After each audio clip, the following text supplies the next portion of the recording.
Hey guys, this video demonstrates the importance of keeping watch of your instruments and always respecting a plane's limits.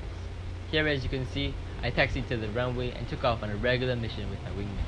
Upon taking off, I initially applied very little throttle because I didn't want to hit my wingman who was in front of me. However, this resulted in me lagging far behind him after I took off. It was the attempt to catch up with him that would result in the incident. At this point, my wingman initiated a sharp left turn while climbing steeply. He faced no problem with this maneuver because he was going fast enough that it started to turn at approximately 250 miles an hour. I meanwhile had only attained 150 miles an hour, and the lack of momentum was quickly dropping that number even further. But my focus on the other aircraft had led me to neglect the dangerously decreasing speed that was being displayed. To make matters worse, I had pulled the nose up to gain altitude to catch up with my wingman, but by this point, my speed had decreased below 100 miles an hour, and without any flaps extended, the wings produced insufficient lift to keep me aloft.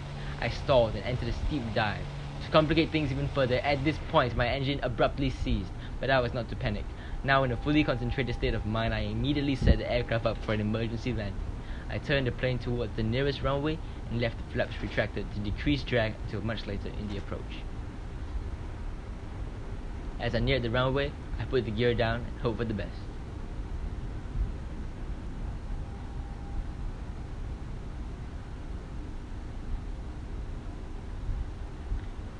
Once I was on top of the runway, I extended full flaps and lined myself up for touchdown.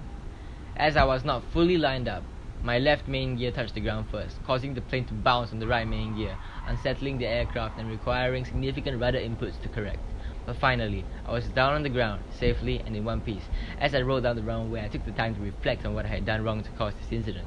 The first was being distracted from my airspeed indications and forcing the plane to climb beyond its limits to counteract the lack of throttle input during the takeoff roll.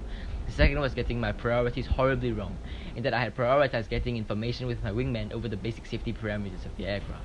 Watching myself roll safely down the runway is a huge relief, because I know that the scenario could have ended very differently had I not been lucky enough to be facing the runway at the time of the engine failure.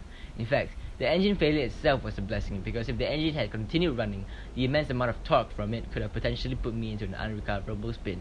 Thanks for watching, and fly safe.